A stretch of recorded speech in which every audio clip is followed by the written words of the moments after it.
Père très saint, je veux bénir ton nom, te rendre action de grâce. C'est à toi qu'appartient le règne, la puissance et toute gloire. Seigneur, je veux à nouveau élever ton saint nom pour l'œuvre que tu as accomplie dans la vie de tes enfants et de ces âmes qui m'écoutent en ce jour. Seigneur, je prie que mon esprit soit ton esprit et que ma langue, Seigneur, dise ta vérité. C'est dans le nom de Jésus-Christ que j'ai prié. Bien-aimés, que la grâce et la paix de Jésus-Christ soient à votre partage en ce jour. Et que sa puissante main vous secoue là où vous êtes détenu dans les geôles du diable. Que là où vous êtes tombé, parce que votre foi a failli, que sa main vous relève dans le précieux nom de Jésus-Christ de Nazareth. Amen. Bien-aimés, nous allons encore élever la voix ce matin pour rendre grâce au Seigneur. Comme je l'ai toujours dit, il n'y a aucun billet de banque qui peut payer ce souffle de vie. Ce n'est pas un mérite que l'on a de pouvoir être en éveil sur pied en ce jour. C'est pas pure grâce. C'est pourquoi, bien-aimé, là où tu es, tu vas élever la voix et tu vas rendre grâce au Seigneur. Rends-lui grâce pour ta vie.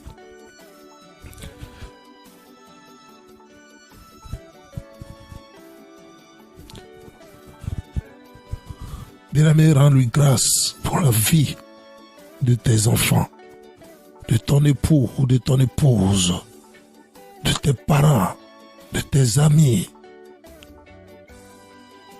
Rends grâce pour la nation là où tu es.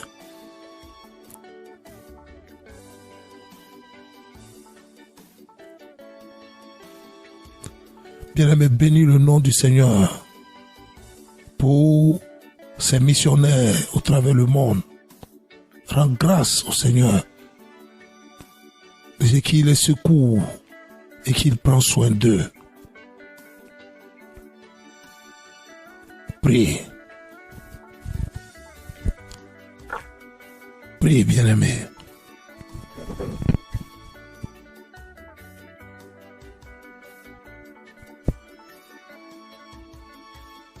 Prie.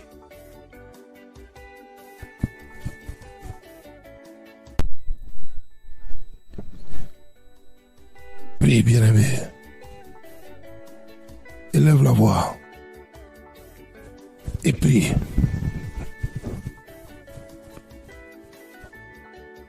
Prie, bien-aimé.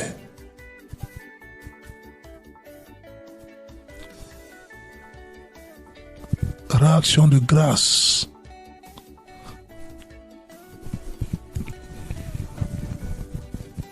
Car ce souffle de vie là, tu ne le mérites pas et tu ne l'as pas acheté.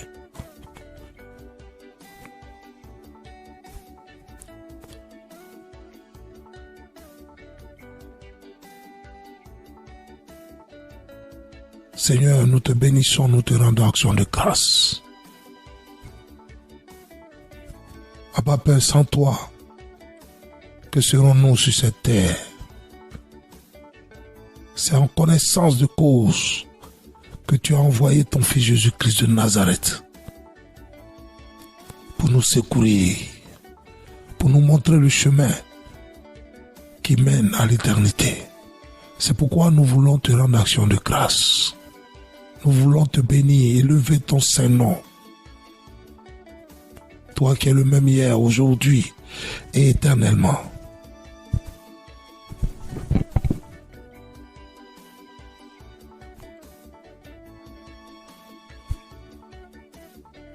Bien-aimé, ne t'éteins pas.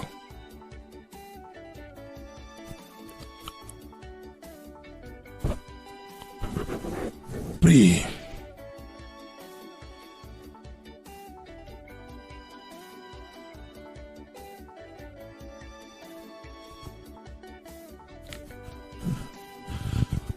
Rends-lui action de grâce. Bénis-le.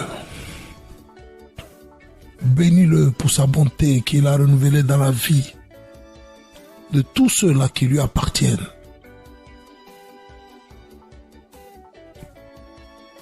Rends-lui action de grâce pour sa sainte Église.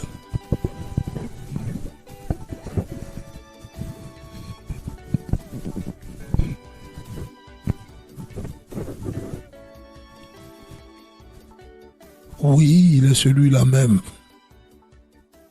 qui nous a fait grâce. Jean pouvait dire, voici l'agneau de Dieu qui ôte le péché du monde. Bien-aimé, comment ne pas élever la voix pour dire un grand merci à Jésus-Christ, qui a manifesté l'œuvre de son Père, afin que par cette œuvre-là, nous serons réconciliés avec lui. Prie, bien-aimé. Réaction de grâce.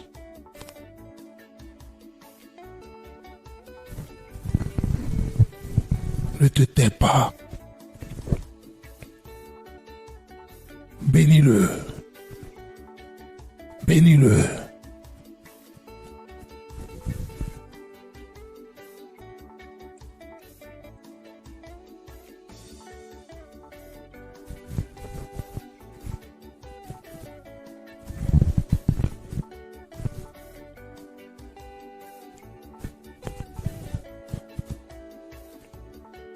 Prie.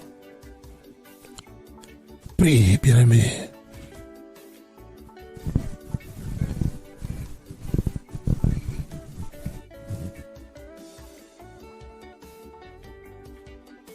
Réaction de grâce, il le mérite.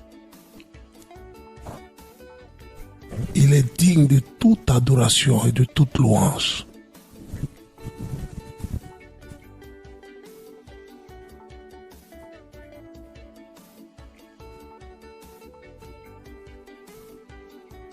Prie. Il est celui-là qui ferait le chemin dans le désert. Il est celui-là qui essuie nos larmes. Bénis-le. Bénis-le. Ne te lasse pas de le bénir.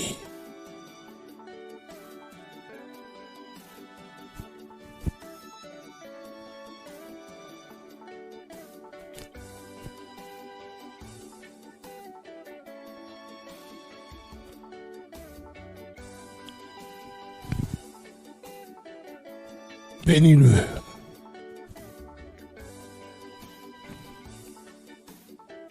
Il est digne de toute adoration, il est digne de toute louange. Son nom est Jéhovah Shammah. Son nom est Jéhovah Shikenu. C'est un puissant guerrier. Bénis-le, bien-aimé, là où tu es.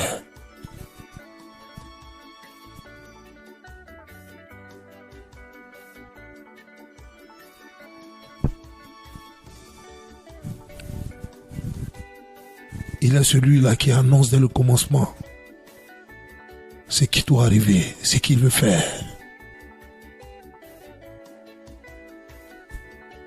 Seuls ses décrets subsistent.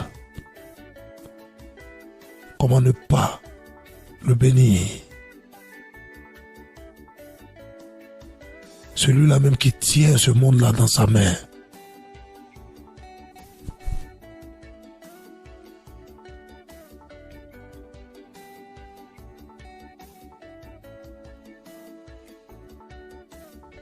Rends-lui grâce.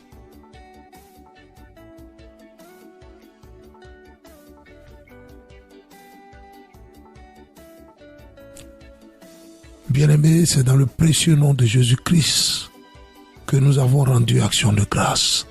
Nous allons encore élever la voix et recommander ce moment-là entre les mains du Seigneur Jésus de Nazareth. Que par son Esprit Saint, il nous conduise dans ce moment de prière-là. Prie, bien-aimé.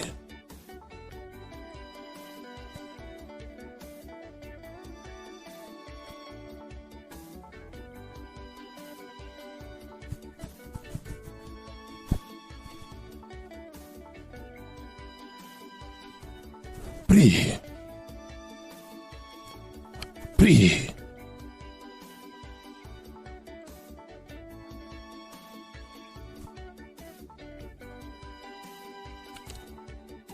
Seigneur, nous te recommandons ce moment de prière-là. Que ton esprit se manifeste, agisse puissamment pendant ce moment de prière-là. Nous te recommandons toutes choses. Que ce soit ton esprit qui prenne le contrôle de ce moment-là.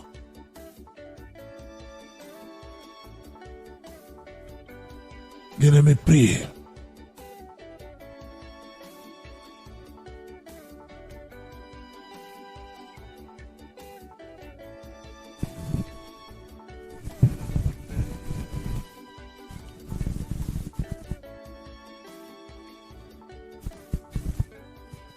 Nous te recommandons toutes choses en ce jour-là.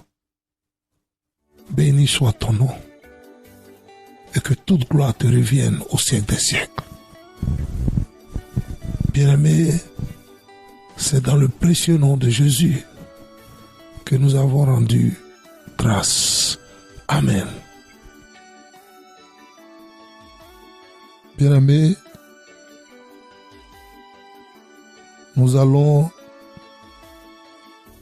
passer à l'étape de la confession.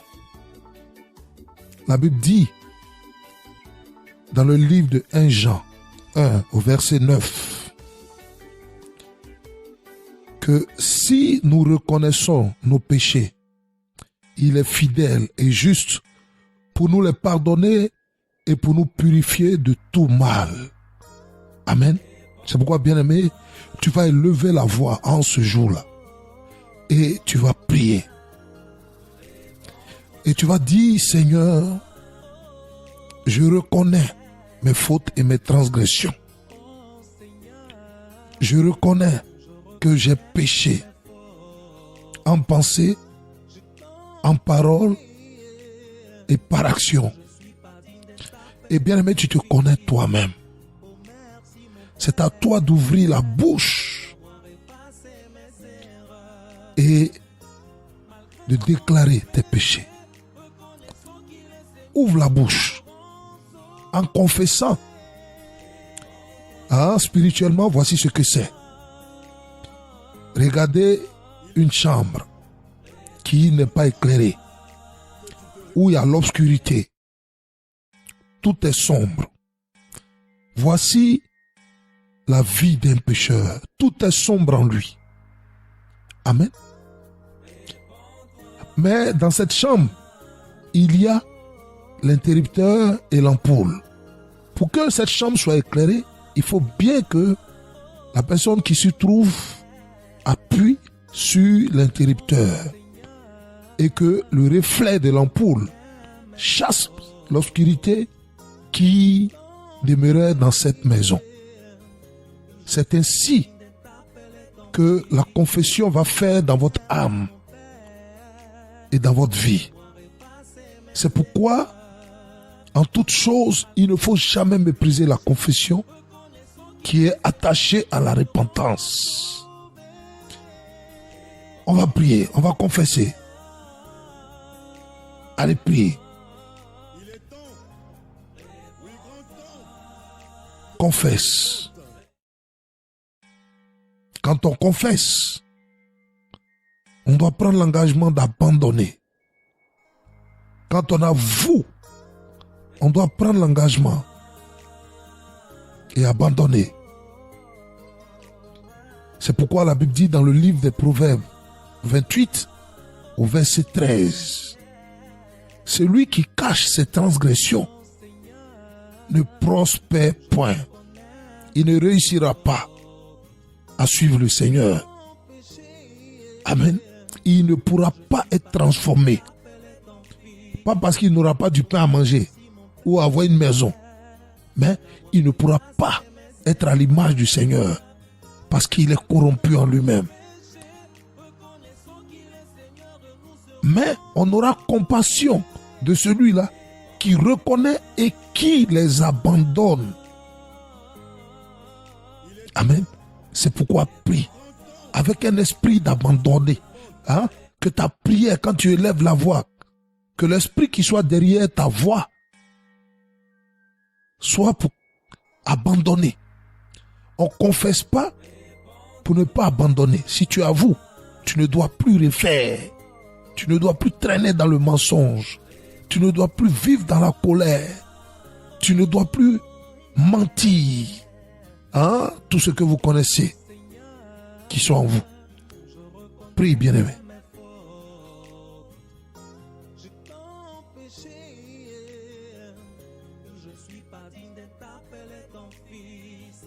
Confesse.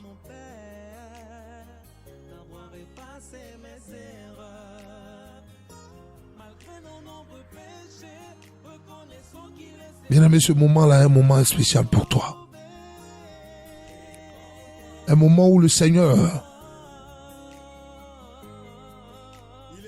est avec toi. Il est là, il t'écoute. Accepte d'être sincère et tu verras ses œuvres. Prie, confesse, avoue et prends l'engagement de les délaisser. Ne reste pas dans la théorie, mais en pratique ce que toi-même tu auras à dire. Seigneur, je confesse ma masturbation, je confesse mon mensonge, je confesse mon entêtement, mon endurcissement, je confesse le doute à moi, je confesse l'orgueil de la vie à moi, je confesse l'égoïsme dans ma vie. Seigneur, je confesse que j'ai prétendu donner ma vie au Seigneur pour avoir les choses de ce monde. C'est la compromission qui m'a animé. Seigneur, aie pitié de moi. Je les avoue et je prends l'engagement à partir d'aujourd'hui de les abandonner. Car avec ces choses en moi, je ne pourrai pas hériter de ton royaume. Je ne pourrai pas rentrer dans ton royaume, comme l'a dit ton serviteur, l'apôtre Paul. Prie.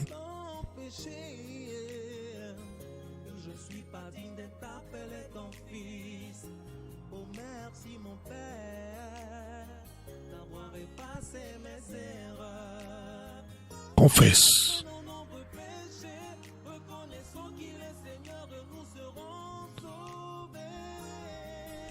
Confesse, ne t'étais pas bien-aimé.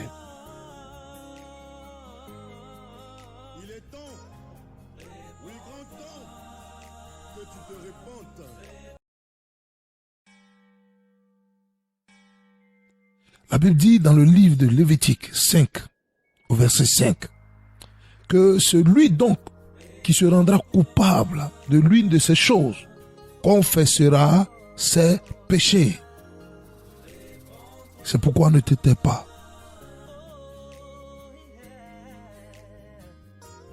Le livre des Actes 3, au verset 19, la Bible dit, changez donc d'attitude et convertissez-vous pour que vos péchés soient effacés.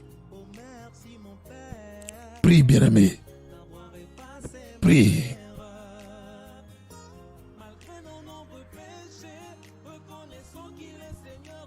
Confesse. La confession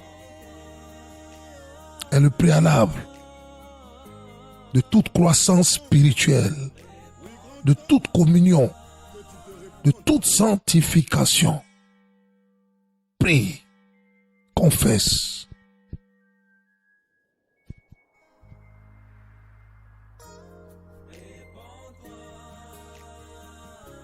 La Bible dit, bien-aimés, avouez-vous donc vos fautes les uns aux autres et priez les uns pour les autres afin d'être guéris. La prière du juste agit avec une grande force. Bien-aimé, tu as offensé ton frère. Ce n'est pas le fait que tu fléchisses qui peut vous réconcilier. Et souvenez-vous de la parole qui dit, si tu veux faire ton offrande et qu'il y a quelque chose entre toi et ton frère, dépose ton offrande, va te réconcilier avec ton frère et reviens faire ton offrande. C'est pourquoi, bien-aimé, regarde tous ceux-là à qui tu as fait du mal. Amen. Et prends l'engagement d'aller vers eux afin d'ouvrir la bouche et leur dire ce que tu as fait et qu'ils te pardonnent. C'est un principe spirituel. Prie, bien-aimé.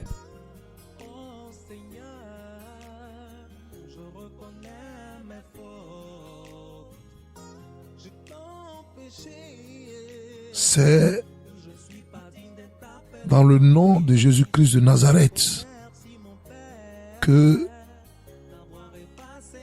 nous avons confessé et pris l'engagement d'abandonner nos péchés. Amen. Bien-aimés, nous reprenons. Et aujourd'hui, le sujet de prière, c'est détruire les faux fondements en nous. Détruire les faux fondements en nous. Bon nombre de chrétiens ne savent pas prier. Ils prient, comme Jacques l'a dit, pour satisfaire leurs désirs et leur chair. Les fondements dont je parle, dont la Bible parle, sont les fondements que le diable, par votre autorisation, a déposé en vous, a instauré en vous. C'est pourquoi nous allons prendre le livre tout au long de ce mois. Nous allons briser, renverser, nous défaire des faux fondements. Amen. Prenons nos Bibles.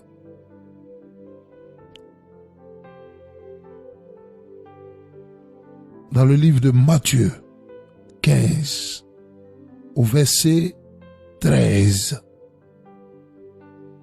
Matthieu 15, au verset 13. Bien-aimé, je lis la parole de Dieu.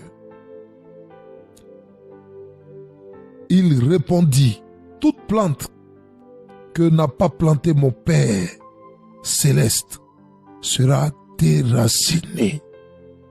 Amen. Bien-aimé, quand nous devons prier, ou quand nous voulons prier, nous devons être en harmonie avec la pensée de l'Esprit de Dieu.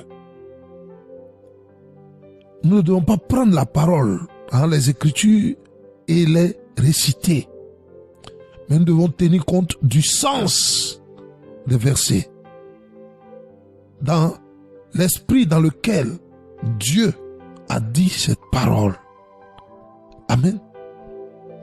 Et donc, bien-aimé, pour qu'il y ait une plante, il faut bien qu'il y ait une semence. Amen.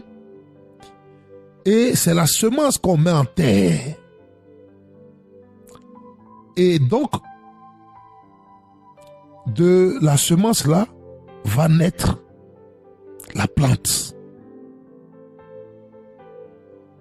Et quand nous prenons notre Bible, voici ce que signifie la semence. Luc 8, au verset 11. Je lis la parole de Dieu. Voici ce que signifie cette parabole. La semence, c'est la parole de Dieu. Amen. Donc, bien-aimé,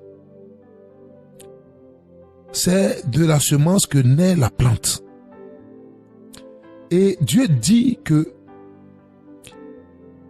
s'il n'a pas planté quelque chose, cela sera déraciné. Regardez, déraciné. C'est-à-dire, il ne vise pas la plante, mais il vise les racines. Parce que des racines sont nées la plante. Amen. Nous avons tendance à nous attaquer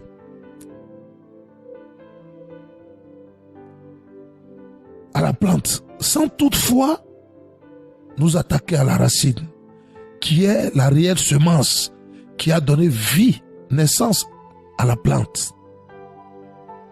Quelle est la parole? Quel est l'esprit qui t'a animé et qu'aujourd'hui ta vie est dans cet état? Ta vie spirituelle est dans cet état.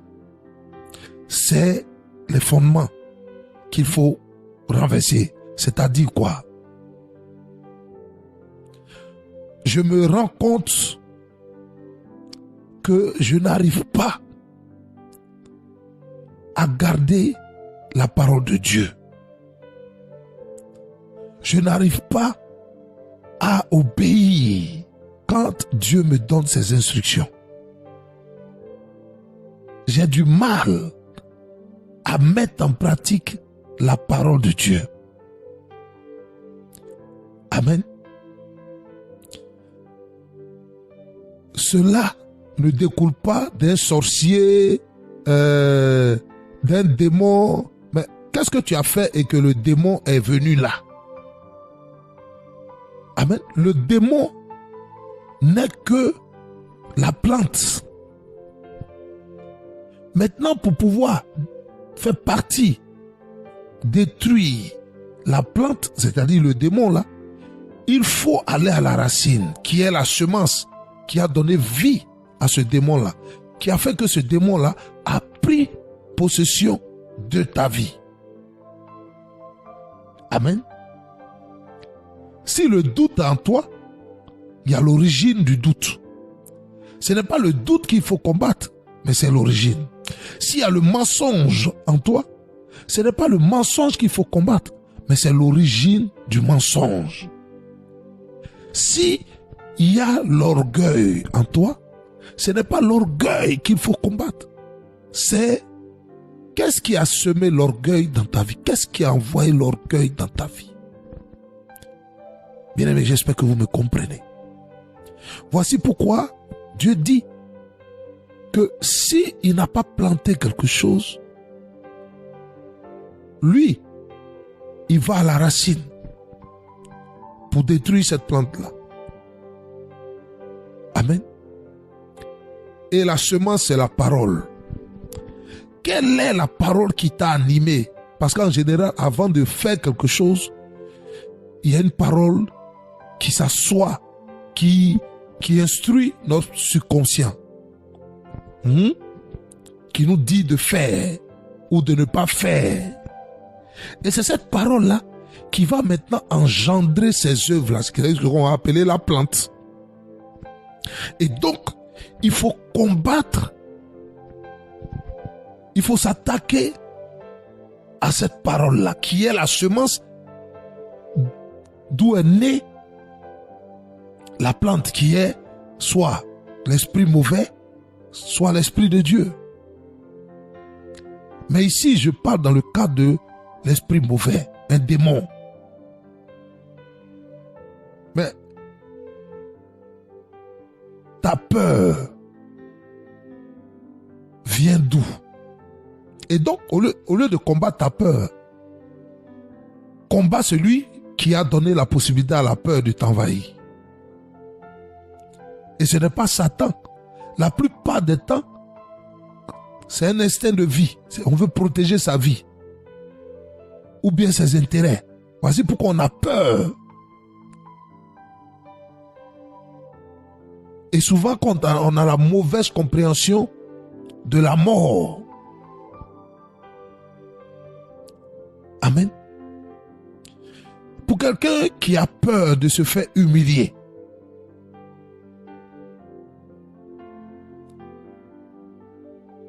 bien-aimé, cette personne-là aura du mal à aller là où Dieu veut qu'elle aille, à pardonner là où Dieu veut que le pardon soit accordé à un de ses frères. Se sentant puissant, va refuser de pardonner.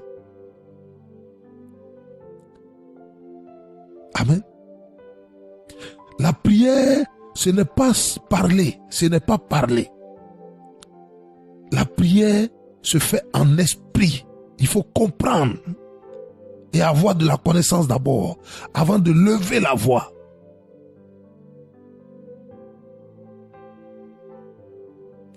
Amen.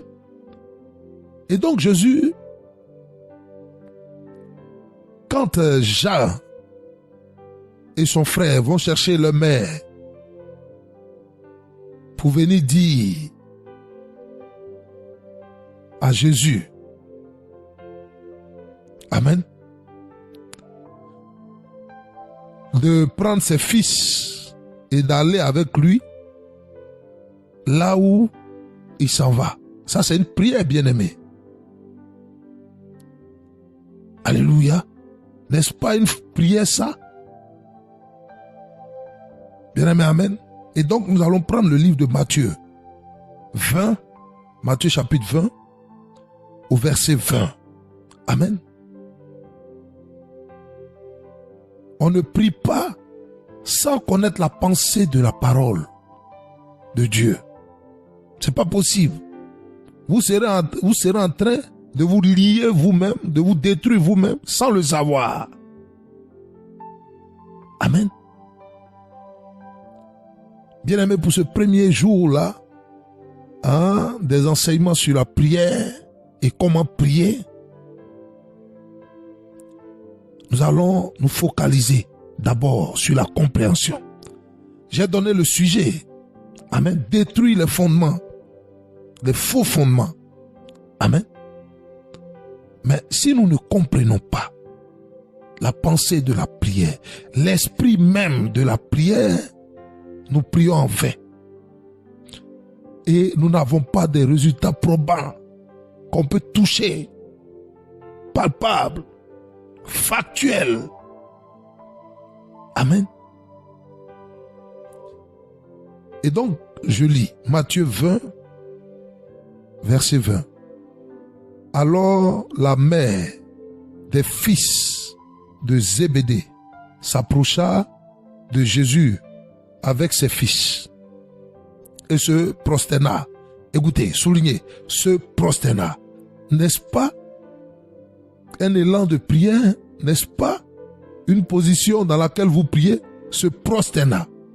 Pour lui faire une demande. N'est-ce pas la prière? La prière, c'est demander, non? Quand vous êtes des professionnels de la demande. Il lui dit, que veux-tu? Ordonne-lui, dit-elle, que mes deux fils que voici soient assis dans ton royaume, l'un à ta droite et l'autre à ta gauche. N'est-ce pas une prière? Bien-aimé, regardez le nombre de fois que vous élevez des prières qui n'ont que sens.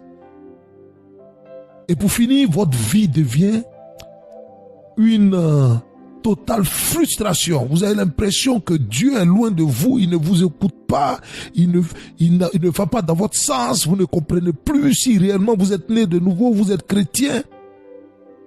Mais pour ne pas décourager les autres, vous souffrez dans le secret avec. Malgré que vous dites aux autres, viens à Jésus, mais vous souffrez. Amen. Et Jésus va continuer.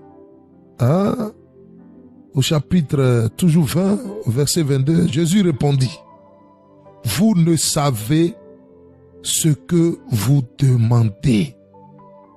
Amen. Vous ne savez ce que vous demandez. Bien aimé, souligner. Vous ne savez ce que vous demandez. Pouvez-vous boire la coupe que je dois boire? Et aussitôt, ils répondent, nous le pouvons, dirent-ils.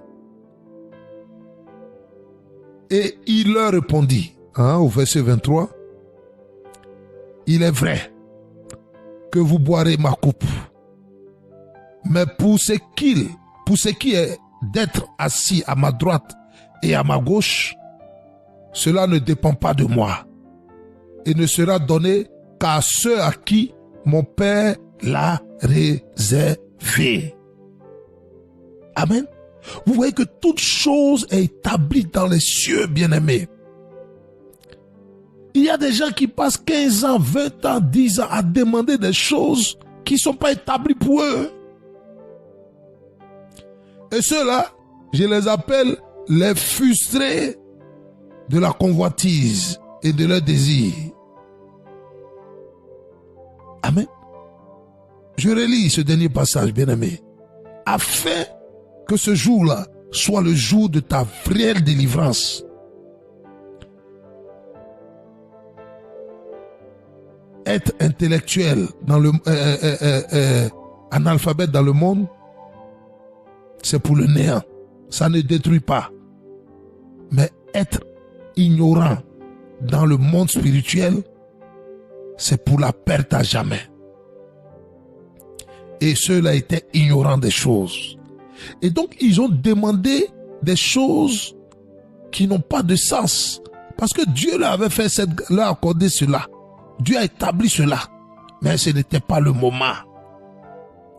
Ils devaient d'abord se consacrer, changer leur vie, renoncer à eux-mêmes, porter leur croix, être baptisés du Saint-Esprit, aller là où Dieu voulait, faire sa volonté. Avant de boire la coupe, avant de se retrouver à la droite et à la gauche de Jésus. Mais ils ont omis tout ça. Et donc je relis. Et il leur répondit, Matthieu 20, au verset 23, il est vrai que vous boirez ma coupe, mais pour ce qui est d'être assis à ma droite et à ma gauche, cela ne dépend pas de moi et ne sera donné qu'à ceux à qui mon Père l'a réservé. Bien-aimés, vous vous rendez dans un restaurant parce que vous avez réservé. Si vous arrivez et que vous tombez nez à nez avec d'autres clients qui viennent s'asseoir là où ils ont réservé, à la place qui a été réservée pour vous, qu'est-ce que le restaurateur va leur dire? Il leur dira, non, mais ici ça a été réservé pour vous. Et les autres clients, quel que soit l'épaisseur de leur portefeuille, de leur porte-monnaie ou de leur compte en banque, seront refoulés. C'est pareil. Dieu a tout établi. Tout ce qu'il nous demande d'être dans sa cadence, qui est sa volonté. Nous devons aller à son rythme.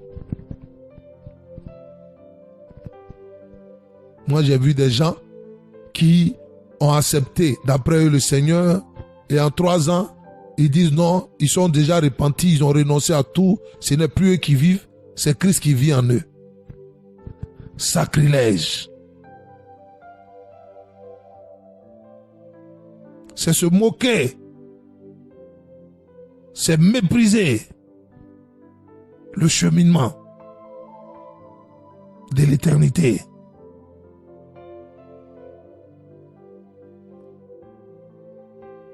C'est minimiser le sacrifice de Jésus-Christ de Nazareth.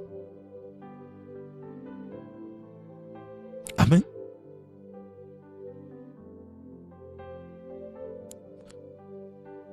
C'est pourquoi, bien-aimé, m'appuyant sur ce passage-là, cette histoire, ce témoignage que nous venons de lire, je vais te demander de prier, de faire cette prière-là. Seigneur, ouvre mon entendement, que je comprenne la pensée de tes écritures par ton Esprit Saint. Prie au nom de Jésus.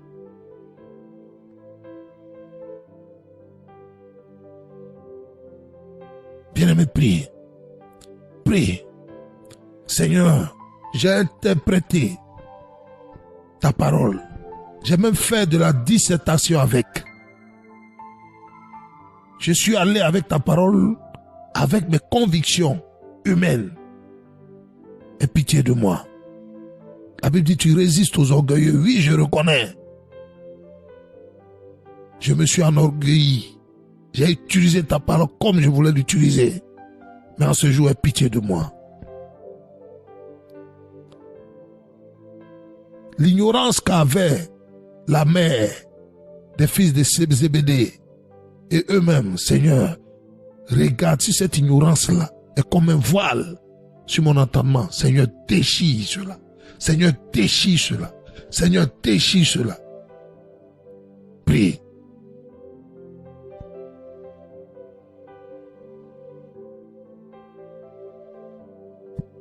Prie, bien-aimé.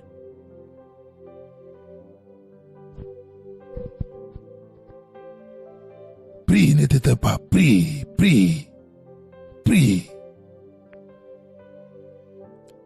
Ta mauvaise compréhension de la parole t'a opposé à la parole. Car la Bible dit, la parole de Dieu est comme une épée à double tranchant.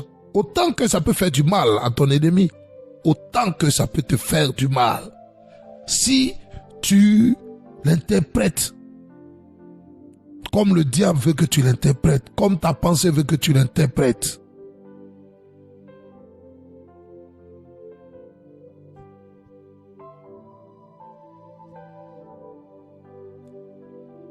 Prie, bien-aimé.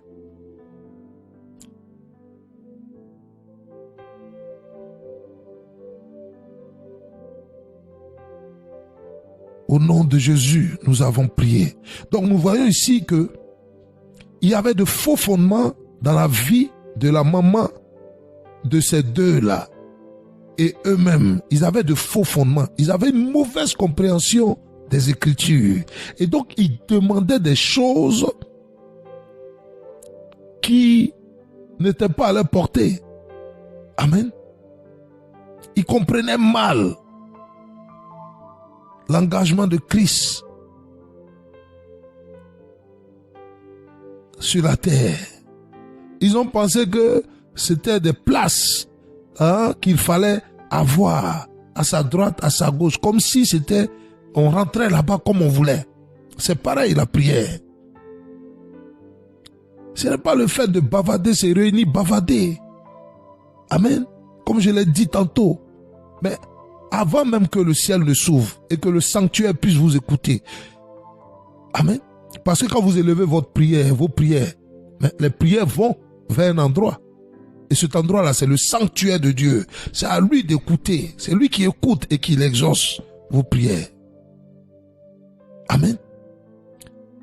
Mais s'il ne reconnaît pas, si le sanctuaire ne reconnaît pas votre identité, vos prières reviennent à vous Voici pourquoi la Bible dit, Dieu n'exauce pas le pécheur. Et le pécheur pour Dieu, c'est celui-là qui ne marche pas dans sa volonté, qui ne pratique pas sa parole, qui ne vit pas selon sa parole. Et qui ne connaît même pas sa parole. Là où Dieu parle de l'Est, vous parlez de l'Ouest. Ouais, cette dame-là, elle a prié, elle s'est prosternée. Oui, vous vous prosternez pour prier. Vous restez à genoux. Mais vous-même, vous ne comprenez même pas le sens de ce que vous-même vous êtes en train de dire.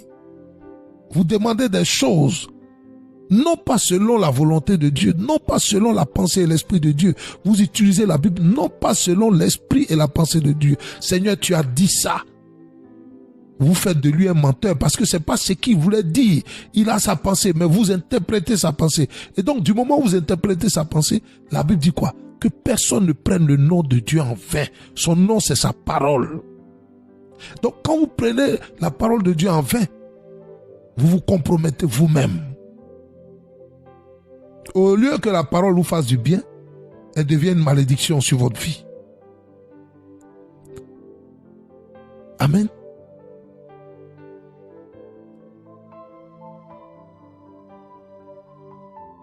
Bien-aimé. Et donc, cette mère-là et ses fils n'ont pas compris ce que Jésus voulait dire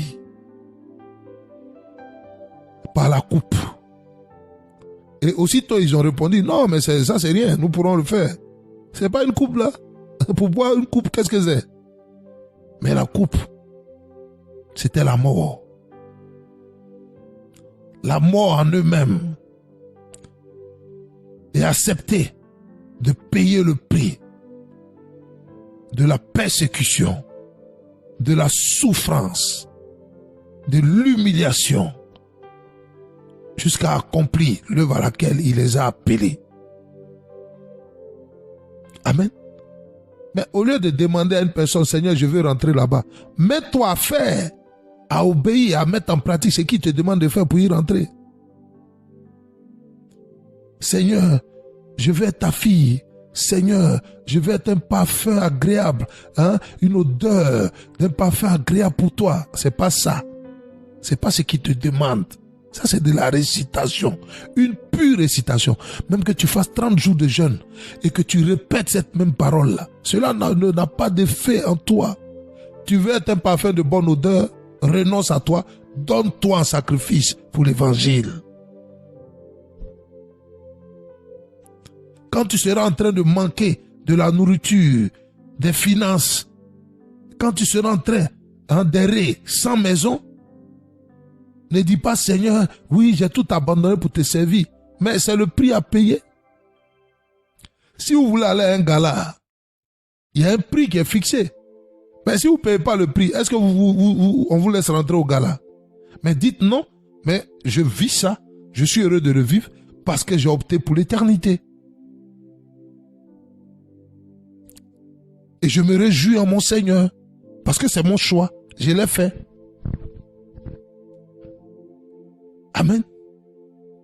Si vous avez décidé de ne pas prendre d'offrande, je parle des ministres de Dieu, et laisser Dieu lui-même pourvoir vos besoins, et que vous voyez les autres sont en train de construire d'après eux, j'espère qu'ils iront au ciel le jour où ils meurent, on prendra leur temple, leur costume, leur quoi là, et on les accompagnera dans le tombeau, ils iront présenter ça à Dieu. Seigneur, j'ai construit un temple. Quand j'étais sur la terre là, toute la toile me connaissait, les plateformes sur le web me connaissaient. Oui, là-bas j'étais un grand. Ils pourront dire à côté d'eux, celui qui est couché, le mort qui est couché à côté d'eux, à côté de leur tombe, le voisin. Quand j'étais dans le monde là, quand j'étais sur la terre là, moi j'étais un grand pasteur, on me voyait à la télévision partout.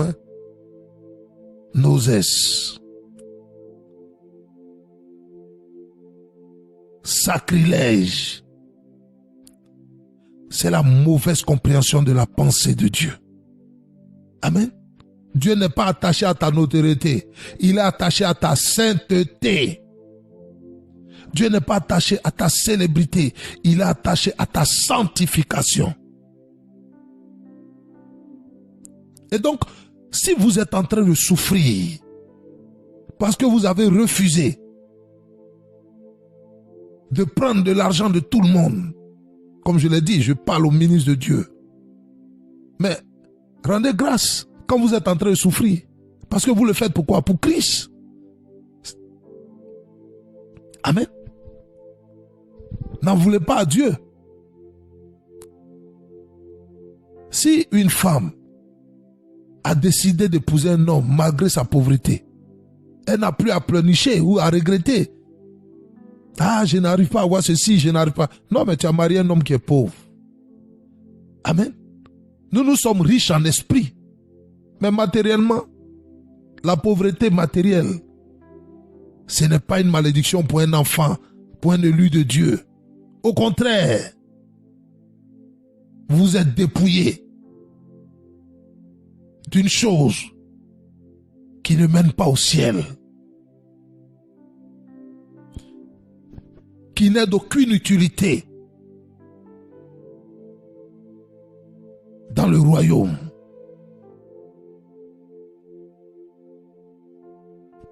Amen.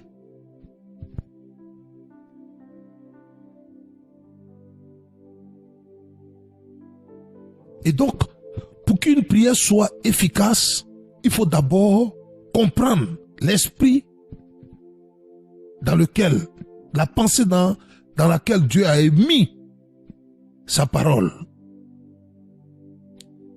Hein? D'aucuns prennent des paroles. Seigneur, si je vis, ce n'est plus moi qui vis, mais c'est Christ qui vit en moi. Mais Christ vit en toi où? Avec ton hypocrisie là? Avec le mensonge qui est en toi là? Avec la fornication là? L'orgueil là? Les mauvaises pensées là? Qui vivent en toi là? La peur qui est en toi là? Le doute? L'angoisse qui est en toi là? La peur du lendemain là? La rancune là? Mais écoutez, celui qui l'a dit, regardez sa vie. À quel moment il a dit? Et donc, que tu prennes 20 jours, 40 jours de jeûne pour prier. Seigneur, ce n'est plus moi qui vis, mais c'est toi qui vis en moi. Ça n'a aucun effet.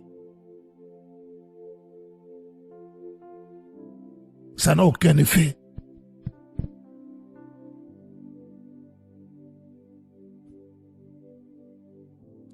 D'aucuns prient le sang de Jésus, le sang de Jésus. Mais bien aimé, ce n'est pas le fait de dire le sang de Jésus que le sang de Jésus te protège. La Bible dit, c'est dans le sang que se trouve la vie. Et donc, si la vie de Jésus en vous, c'est-à-dire que vous êtes à la ressemblance de Jésus, vous n'avez même pas besoin de dire le sang de Jésus. Ouvrez votre Bible, montrez-moi là où vous avez vu quelqu'un prononcer le sang de Jésus, le sang de Jésus. Et pour se moquer de vous, les païens disent que Jésus même est devenu anémié à force que les chrétiens boivent son sang. Amen. Il est dangereux de mal interpréter la parole de Dieu. Et le diable peut nous maintenir. Tu vas rester là en train de prier. Ce n'est plus moi qui vis, mais c'est Christ qui vit en moi.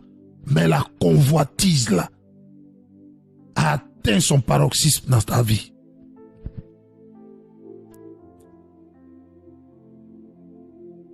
Les désirs, les passions de la chair là t'ont paralysé. Mais le diable, le fait que tu dis ça de ta bouche, eh ben lui il s'en fout.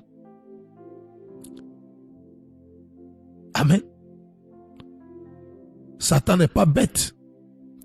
Vous n'êtes pas policier. Vous empruntez un taxi, arrivez là où vous devez payer pour descendre. Vous dites au taximètre, moi je suis policier, allez, dégage. Ben le policier va demander, mais où sont vos papiers? Montrez-moi, déclinez votre identité. Mais c'est pareil aussi spirituellement. Ce n'est pas le fait de dire, ce n'est plus moi qui vis, mais c'est Christ qui vit en moi. Mais Satan il regarde et puis il cherche Christ en vous. Mais au lieu de voir Christ en vous, il voit l'orgueil, il voit la rancune, il voit la convoitise, il voit l'animosité, la gloutonnerie, la méchanceté, la séduction, la compromission en vous. Vous pensez qu'il est idiot? Il sait qui vous êtes. Et subtilement, il va vous laisser faire. Et vous serez en train de passer une très longue vie de jeûne, machin, et rien ne se produira en vous. Amen.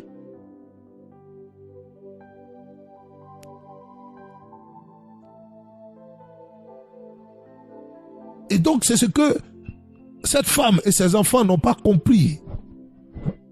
Cette femme-là et ses enfants n'ont pas compris. Alléluia. Bien-aimés, d'aucuns pensent que le royaume de Dieu,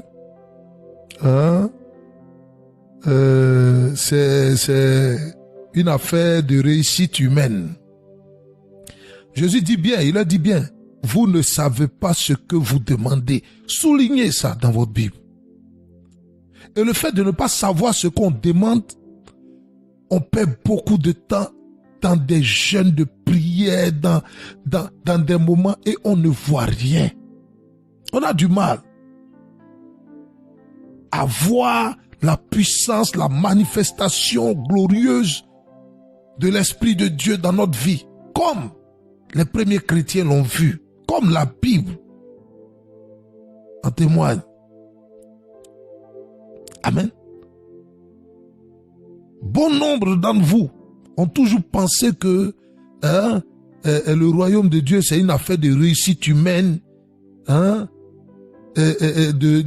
recommandations. Il y a un prophète ou bien il y a quelqu'un qui est là, qui peut prier et le ciel se met en branle et vous avez tout ce que vous voulez. Mais écoutez, ce que le ciel donne à ses enfants, ceux de ce monde ne peuvent pas l'avoir. Laissez vos histoires là. Le pasteur a prié pour moi, j'ai eu une maison, c'est du n'importe quoi. Les prières dont je parle ici, dont nous faisons écho et que nous propageons dans cet évangile-là, c'est des prières que Dieu agrée. C'est la manifestation de la gloire de Dieu. C'est pas des prières pour un mariage, c'est pas des prières pour un emploi, mais ces choses-là, les païens les ont. Pour l'avoir, on n'a pas besoin de jeûner, prier ça. C'est pas ça le royaume de Dieu. C'est pour établir le royaume de Dieu sur cette terre. Que ton règne vienne sur la terre comme au ciel. Voir des nations transformées. Des présidents fléchis à avoir la crainte de Dieu. Marcher selon l'obéissance de Dieu. Voir des villes entières servir le Seigneur. Pas en parole. Pas du bout des lèvres, comme il se fait là. Amen.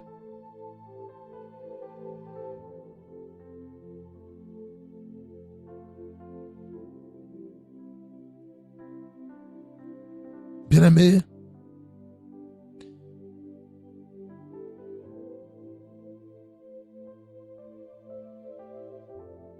chaque lundi, nous utiliserons ces heures-là, les lundis et souvent les vendredis, pour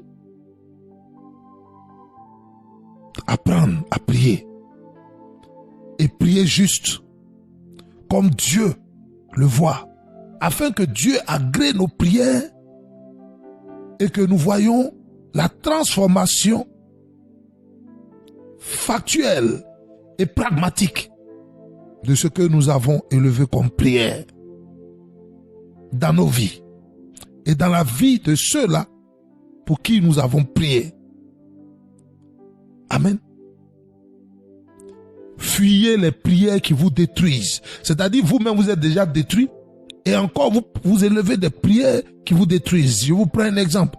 Quand on vous dit invoquez le feu, on n'invoque pas le feu. La Bible dit sa parole est comme un feu dévorant. C'est une comparaison. Sa parole est comme un feu dévorant.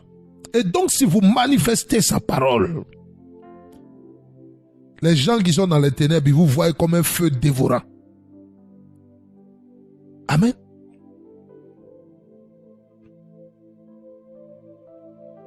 Bien-aimés, on aura le temps de revenir.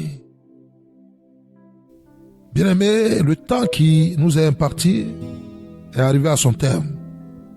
Je bénis le nom du Seigneur pour vos vies, qu'il permette que vous puissiez comprendre toutes ces choses-là et que vous soyez transformés pour la gloire de son Saint-Nom. C'est dans son précieux nom que j'ai prié. Je vous dis shalom et à bientôt. Tu déploies les cieux pour le ramener à la bergerie. Ramène-moi sur ta parole. Oh, tu m'as créé pour t'adorer. Tu m'as donné la vie pour te servir.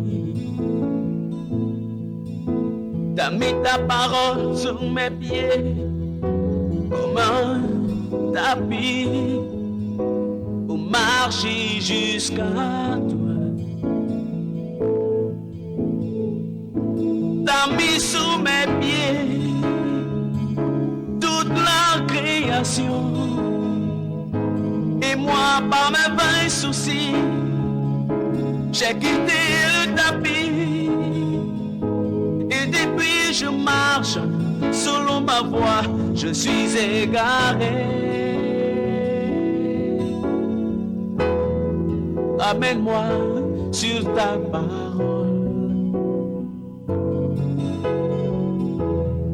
Je veux marcher jusqu'à toi. Ramène-moi sur ta parole. Ne me laisse pas souffrir ailleurs. Ne me laisse pas mourir ailleurs.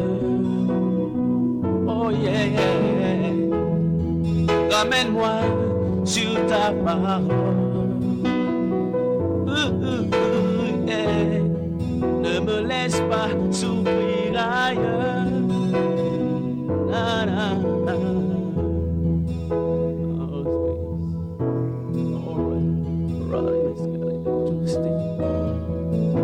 I don't want to make real see.